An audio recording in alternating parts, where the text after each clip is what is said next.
a ligação esteja feita como agora e que o José Manuel, para todos os efeitos em casa, vai ter que carregar aí num botão porque eu não estou a vê-lo.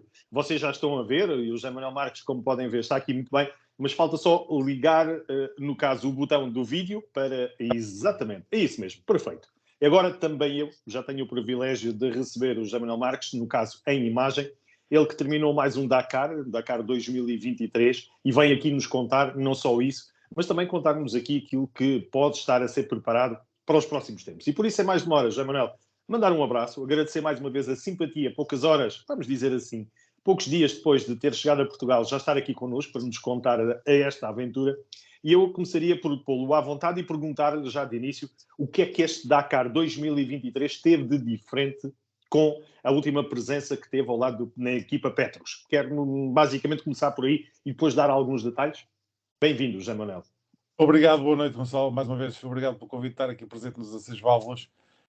E realmente a grande diferença do Dakar que eu fiz há 2 anos, na edição de 2021, com o Guintas, e esta edição, foi realmente a dureza. De facto, o David Casteral, o diretor da prova, já tinha avisado que ia ser mais duro do que o normal. As últimas edições na Arábia Saudita não tiveram uma dureza, digamos, por aí além. E este ano eles, na escolha do percurso e depois fruto também das condições climatéricas extremamente adversas que nós fomos encontrando ao longo dos dias, tornou-se realmente numa das edições mais duras de sempre do Rally Dakar. Isso foi um facto. E para mim tem mais valor a placa que eu trouxe como Dakar Experience desta vez do que propriamente a medalha de finisher que trouxe em 2020 e 2021. Porque realmente fazer o que nós fizemos foi bastante mais difícil e mais duro do que fazer o rally quando tudo corre normalmente, digamos. Muito bem. Esse é um bom início de conversa. Agora vamos voltar atrás no tempo e vamos começar para já sobre o convite que lhe foi feito. A pergunta óbvia e inicial, quando apareceu este convite, nem pensou 2 vezes. Foi isso? Ou foi, não, este ano se calhar é melhor não ir lá, o Cacerá está a dizer que vai ser muito duro, se calhar não vou. Mas ele usou argumentos e convenceu. Como é que foi? Voltando daqui atrás no tempo.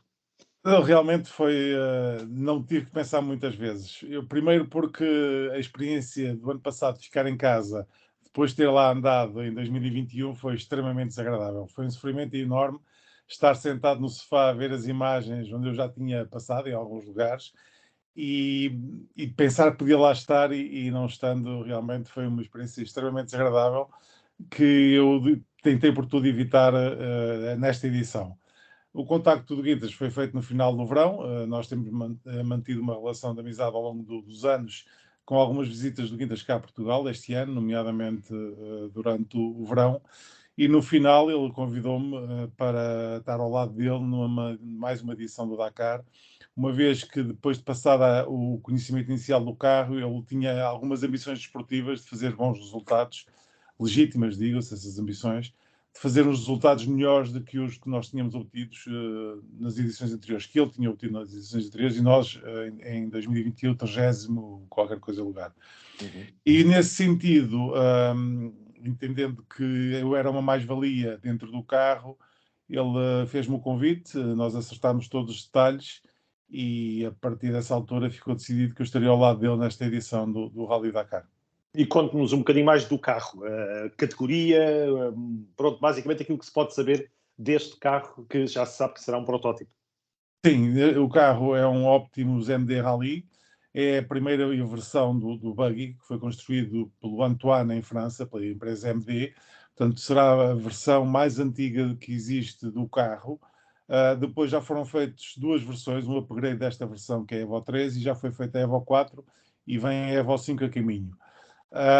Realmente nós, enquanto tivemos a andar em condições normais, nós fomos sempre os melhores desta evolução da Evo 3, fomos sempre os melhores classificados, ou tivemos sempre os melhores resultados, inclusivamente à frente do Jean-Pierre Sturgot, que é um piloto muito conhecido e de nomeada, e andávamos no meio dos Evo 4, digamos, dos ótimos Evo 4. No meio das Toyotas T1+, também.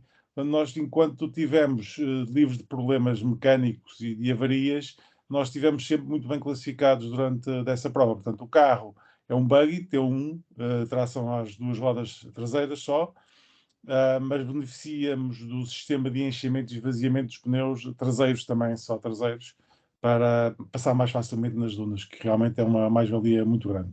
Uhum. Em relação a problemas mecânicos, devido a ser precisamente o protótipo, ser a versão Evo 3, como dizia, penso que foi isso que percebi, o que, neste caso, necessidades perceberam que tinha que ser feito porque, com certeza, o carro devia ter alguns problemas, absolutamente, não é? Que depois se venham comprovar em andamento, mas o desgaste também fazia a sua parte, não é? Sim, eu quando fiz em 2021, com o Quintas, o carro era novo, não era novo, mas tinha sido todo revisto, estava em condições de novo, e ao longo dos anos, na última edição do Rally Dakar e na última edição do Rally da Tunísia, o carro sofreu algum desgaste e algumas peças, nomeadamente o tal veio primário da caixa de velocidades que veio a partir, é que, portanto, falta ali um bocadinho, talvez, de substituição por antecipação das peças de desgaste. E foi esse realmente o grande problema que nos causou o facto de não termos terminado a etapa. Temos terminado a etapa a reboque, não temos completado os quilómetros totais da especial, e isso é que nos levou a passar para o Rally Experience e não ter direito à medalha de finisher, digamos. O outro problema que nós tivemos foi também o facto de depois, logo a seguir, termos tido um pequeno incidente. Nós perdemos a entrada de ar para o motor que faz o arrefecimento dos radiadores, e isso levou que o carro sobreaquecesse, e como ainda faltavam alguns quilómetros também para o final da especial, nós decidimos não arriscar o resultado final do Dakar a terminar, a partir o motor, e então retomámos o asfalto a reboque de um habitante local, num Jeep normal. Estávamos perto de uma pista boa, apesar de estarmos nas dunas, e depois regressámos ao bivac também num reboque. Portanto, isso foram esses dois episódios de umas etapas separadas e consecutivas que nos tiraram essa possibilidade de acabar, digamos, o Dakar no pódio principal. Acredito que sim. Neste caso, José Manuel, e para terminarmos este primeiro dossiê, porque penso que fizemos aqui um resumo importante daquilo que aconteceu, quer partilhar connosco alguns dos episódios que são sempre aqueles que enriquecem o currículo, não será só os resultados, mas aquela experiência que se adquire em pisos completamente diferentes. Vimos este ano, na edição, muitas dunas na parte final, aquele quarter, como eles lhe chamavam, empty quarter, também com muitas dunas altas e com muitas dificuldades, mesmo para pilotos consagrados. Eu queria perguntar-lhe da sua parte, José Manuel, o que é que pode connosco partilhar para termos uma ideia do que foi este Dakar 2023. Bom, de início, a prova adotou um percurso muito, extremamente duro, com muitas passagens de pedra, muitas traileiras, partes quase impossíveis de passar. Eu soube que houve elementos da organização que andaram com picaretas a partir pedra para o rally e consegui lá passar, devido à estreiteza das pistas entre pedras e precipícios. Então, esse início extremamente duro prejudicou muito o andamento das equipes privadas com menos meios, porque destruiu bastante os carros, nomeadamente os motares, tiveram bastante quedas bastante feias, e muitos furos também em toda a caravana. Portanto, houve ali logo nas duas primeiras etapas uma seleção muito grande e uma dureza demasiada para mim, para os primeiros dias de prova. Depois nós começámos já com dunas, apesar de serem dunas relativamente difíceis, tornaram-se mais fáceis em alguns pontos por causa da chuva, estavam as dunas molhadas. Depois veio realmente as tempestades, os dias de tempestade, que tornaram impraticável um dos bivouacs, que levou a organização a improvisar uma etapa maratona. Houve ali um início de perda de controle por parte da organização, houve decisões que foram mal tomadas, prejudicaram alguns concorrentes, as motos não fizeram uma etapa. Houve ali uma espécie de limbo em que não sabia bem o que é que ia acontecer, o que é que é o dia a seguir, mas isso é normal nestas grandes maratonas. Depois, a partir do dia de descanso, realmente para mim deu início ao verdadeiro Dakar, que é pelas dificuldades. O Dakar quer-se difícil não por ser pedra ou por ser frio ou por ser calor, quer-se difícil pelo deserto. O deserto é a essência do Dakar, e isso nós temos no Empty Quarter. Realmente, o Empty Quarter, para quem não sabe, é o deserto contínuo de areia mais longo do mundo, e é um deserto fantástico. Eu já o conhecia da parte do Abu Dhabi, quando eu fui fazer o Abu Dhabi Desert Challenge, e realmente do lado da fronteira é exatamente igual ao lado de cá da Arábia Saudita. E tem condições únicas para fazer lá especiais extremamente duras. As especiais eram curtas, eram 100 e não chegava a 200 km, mas eram extremamente duras e difíceis, porque as dunas realmente, em determinados sentidos, são impossíveis de transpor. Algumas motas da frente conseguem, alguns carros conseguem, mas todos os outros concorrentes tinham que andar a descobrir caminho à direita e à esquerda para conseguir transpor essas dunas. E eram dias fantásticos, porque é isso que nós gostamos, é a dificuldade, e as histórias aparecem, não é quando as coisas correm bem, as histórias aparecem quando as coisas correm mal. E nós tivemos dias sucessivos de pequenos azares, onde nós perdemos mais tempo realmente foi mais de uma hora, foi numa dessas dunas imensas de descida com cerca de 200 a 300 metros, com uma inclinação de 45 graus. Nós, na crista da duna, o Guintas assustou-se e deu uma guinada no volante e o carro ficou tombado de lado, com o meu lado para baixo. E no meu lado é onde está a pá, é onde está a cinta de reboque. E não conseguíamos abrir a porta. Consequentemente, nós tentámos que alguém nos socorresse, os concorrentes evitavam a passagem do nosso lado para não atascar, afastavam-se, e iam passando e o tempo ia passando, até que, numa determinada altura, nós ouvimos uma Toyota de overdrive de um amigo comum, que é o Mike, um holandês que tem 73 anos e continua a fazer o Dakar. E ele tentou passar um bocadinho ao nosso lado, não conseguiu, deu uma volta novamente, e então, à segunda tentativa, ele passa a crista, mas também se assusta, dá tal guinada para evitar o vício e começa a dar cambalhotas laterais por ali para baixo. Eu contei umas 7, a meio ouvi alguns gritos deles lá dentro do carro, via as portas a saltar, para vezes a saltar, e assustei-me bastante, porque nestas alturas nós não sabemos o que é que está a passar dentro do carro, e o Guintas foi logo a correr duna abaixo para tentar perceber se eles estavam bem, vi-os logo a sair, entretanto eu sinalizei a parte da crista da duna para que não houvessem concorrentes a ir para cima deles, porque isso ainda agravaria mais o incidente, digamos que não foi um acidente, e vi que eles estavam bem, puseram o carro de pé, carrinha de pé, tiraram as fibras e de repente só vejo eles virem em nossa direção tentar subir a duna até ao sítio onde nós estávamos com o máximo de esforço para meterem a cinta, porem-nos de pé e para nós continuarmos a prova. Portanto, realmente, mais uma vez, já na primeira parte do rally nós tínhamos tido a ajuda de uma equipe espanhola em caminhão, que realmente eles nos ajudaram a sair das dunas e nos levaram inclusivamente até ao bivouac de reboque. E o Mike Lehmann realmente teve esse espírito de Dakar, de não nos deixar lá pendurados, apesar de acabado de ter tido um acidente com umas 7 cambalhotas e o carro está parcialmente destruído. A preocupação dele foi vir nos ajudar para que nós não ficássemos lá até à chegada de Valé, que seria noite dentro, com certeza. Esse é o espírito de Dakar, como dizem. Esse, no meio que eu disse que no meio do grande negócio que se tornou o Dakar, porque realmente 99% das pessoas que estão lá é para fazer negócio, é a vida deles, são profissionais, e no meio desse grande negócio há sempre, ou por amizade, ou por conhecimento, ou porque realmente tem esse espírito de entreajuda, normalmente há sempre alguém que nos consegue ajudar e para e nos dá um puxão, ou nos dá uma ajuda para sair das situações onde todos nós caímos, quer os da frente, quer os de trás. Realmente as etapas sendo duras, são sempre mais duras para aqueles que têm os meios menores, os carros menos bem preparados. Com os carros atualmente, com a evolução dos carros que estão a ter os equipes de fábrica, digamos que se torna bastante mais fácil para eles e conseguem fazer aquelas dunas muito mais facilmente do que as equipes privadas com carros mais fracos. No fundo, Muito bem, José Manuel, obrigado pelo seu testemunho, é importante para nós percebermos. Tínhamos tido essa percepção, mas contado na primeira pessoa não é muito frequente e por isso só tenho que lhe agradecer por partilhar connosco. Agora vamos falar um bocadinho do que para aí vem, e nomeadamente aqui a questão, porque aparece nas suas publicações nas redes sociais, a sua ligação, podemos dizer umbilical, se é que é isso que existe, a nível do Africa Eco Race. Portanto, é algo que está na sua vida, muitos anos de participações, caminhões com a Elizabeth Jacinto, portanto temos aqui um histórico muito grande, e sabendo que houve notícias que não são nada agradáveis, recentes em relação à edição deste ano, que tiveram que adiar, pelo menos foi essa a informação que eu recebi, mas da sua parte, o que é que poderemos contar antes de falarmos do Dakar 2024, lá que seja, porque acredito que o Guintas vá-lo obrigá-lo a ir, e também o José Manuel também não está a ver voltar a ficar em casa no sofá, mas antes disso pergunto-lhe sobre o Africa Eco Race, o que é que estaria previsto da sua parte?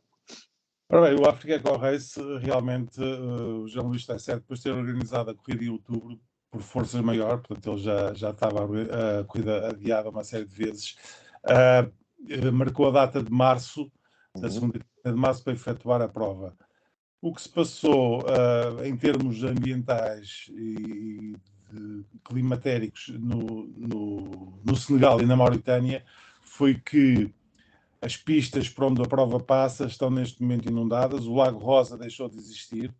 A passagem, Seca? não, inundações. A margem do lago subiu 3 metros para cada lado. Toda a indústria de sal que existia no Lago Rosa foi destruída. Portanto, é uma situação de catástrofe grave. A barragem de Diamá, que é sobre o rio Senegal, que faz a passagem da fronteira da Mauritânia para o Senegal, está completamente destruída. Os diques foram completamente inundados. Não há passagem possível para a caravana. E não é uma passagem que seja facilmente reconstruída numa questão de semanas. Portanto, não havia a garantia da caravana chegar à fronteira com o Senegal e conseguir passar para o Senegal. Juntamente com algumas inundações na Mauritânia, também rios fora do leito, também agora ultimamente algumas notícias de problemas com a frente Polisário na fronteira do Saara Ocidental. Há ali uma reativação das atividades da frente Polisário. Também não sei se isto já sou eu a tirar deduções, não é oficialmente, mas não sei se também não terá influência na decisão da prova ser... Claro, a segurança falha, portanto tem que se... Exatamente. Passada para dezembro, de 30 de dezembro, são as novas datas, 30 de dezembro deste ano até 15 de janeiro do ano que vem. Ok, pronto. Mas diga, João Manuel. São essas as novas datas do Africa Race. E se assim for, Dakar primeiro e Africa Eco Race como segunda opção, plano B? Já muitas pessoas me fizeram essa pergunta e eu tendo que escolher uma corrida ou outra, com as mesmas condições eu escolheria o Africa Race. É a minha corrida de eleição, é a minha corrida de coração. Não é para eu estar ligado em termos organizativos ao Africa Eco Race, é realmente a corrida que me diz mais em termos de rally, de uma grande maratona. Agora, tenho que ter as mesmas condições numa corrida e noutra, e eu não sei se isso será possível. O Guintas quer continuar a fazer rally rides comigo. O Evo 5, com o famoso Evo 5? Com uma evolução do Evo 3. Portanto, o Evo 5 ainda não saiu. A evolução seria passar com a suspensão do Evo 4 e também uma alteração de chassi que melhora bastante o comportamento do carro. Uma suspensão da frente e a alteração do chassi, era isso que ele pretende fazer. E nos nossos planos estaria então fazer o Rally de Marrocos e depois o Dakar. Mas é como digo, esta é a minha profissão, sou navegador profissional e dependendo das condições que me forem postas e do projeto que me for posto em cima da mesa, eu depois terei que fazer a minha opção. E o Guintas não exclui também fazer o Africa Race, portanto é uma questão... Juntava-se o útil ao agradável. Exatamente, é uma questão não está definida, é a escolha entre o Dakar, o Rally Dakar ou o Africa Eco Race. E muito provavelmente, atendendo às circunstâncias em que decorreu o Dakar deste ano e a previsão de para o ano as condições climatéricas serem um pouco mais ou menos as mesmas, e é como diz o Guintas, eu não me inscrevi no Camel Trophy, inscrevi no Dakar, portanto provavelmente, não sei, podemos fazer o Africa Race. Vamos ver. Temos tempo até lá, mas era só para ter uma ideia do que passava na cabeça. Como é inevitável também, porque vamos fazer as contas dessa forma, um mês da realização da prova de abertura do Campeonato de Portugal Todo o Terreno. O José Manuel já sabe que eu faço-lhe sempre esta pergunta e vou naturalmente querer ouvir aquilo que tenha para me dizer. Gostava de perceber se vai manter a dupla que tem sido nos últimos anos. Vocês já se conhecem de olhos fechados, portanto, naturalmente com o Alejandro Martins. Se vamos contar convosco no Campeonato de Portugal e se vamos, efetivamente, como se ouviu dizer, com o Mini, deste caso, T1+. Portanto, queria saber, José Manuel, perguntando, não podia ser mais direto do que isso, perguntar-lhe o que é que se pode saber nesta altura que estamos a 23 de janeiro de 2023. Exatamente ao mês do início da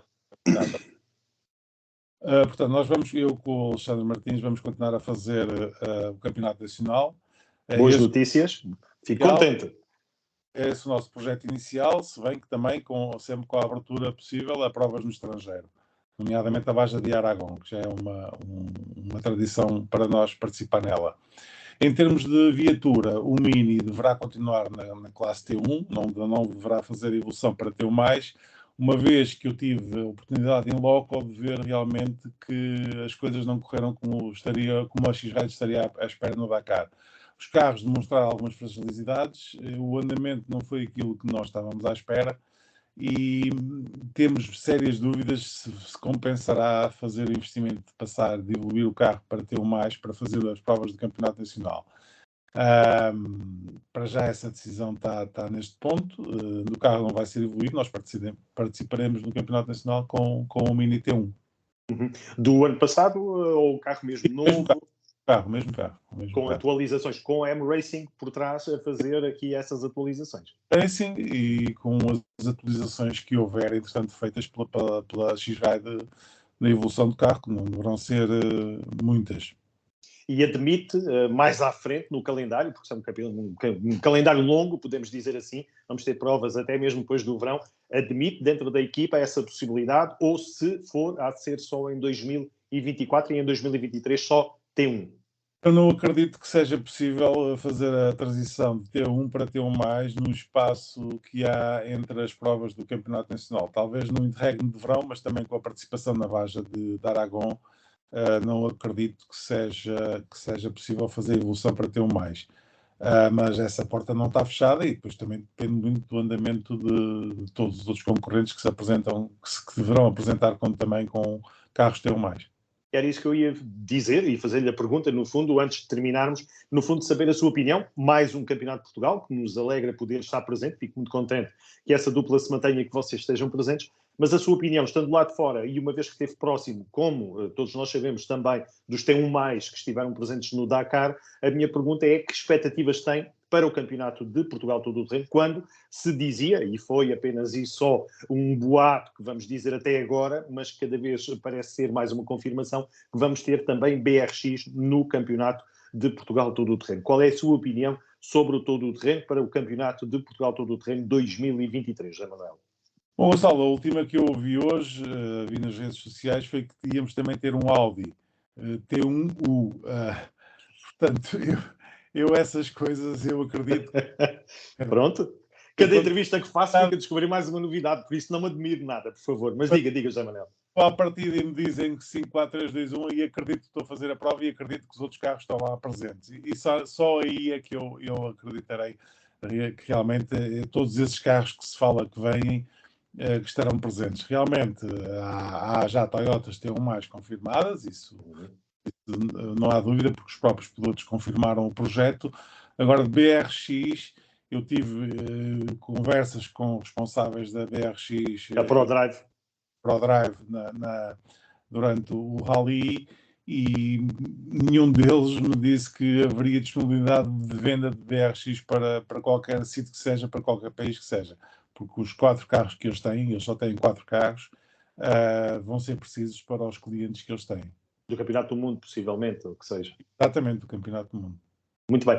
Por último, a sua opinião sobre o próprio campeonato, que este ano finalmente conseguiu-se juntar as sinergias importantes.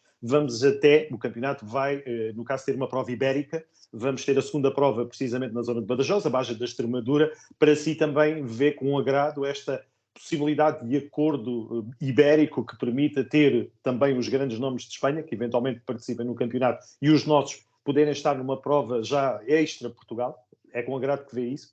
Sim, sem dúvida. Eu, desde que fiz em 2001 a Baja de Aragão a contar também para o Campeonato Nacional de Todo Terreno de Portugal, achei muito interessante ver essa componente de uma prova espanhola fazer parte do campeonato português e possivelmente uma prova portuguesa fazer parte do campeonato espanhol. Acho que é uma mais-valia para todos os pilotos, para todos os participantes e sobretudo para as organizações, porque têm sempre o maior número de concorrentes. A prova de Badajoz diz-me sempre qualquer coisa, é especialmente querida, porque as 2 participações que eu tive na prova nós ganhámos, vencemos a prova por 2 vezes. É uma prova que eu gosto muito, percurso extremamente interessante, extremamente bem organizado, sempre com pequenas coisas que podem ser melhoradas, mas acho que, sem dúvida, o Pedro Pecer tem tentado a fazer um trabalho fantástico e a prova apresenta-se como pertencente à Taça da Europa e acho que vai ser uma mais-valia grande para o nosso campeonato. Muito bem.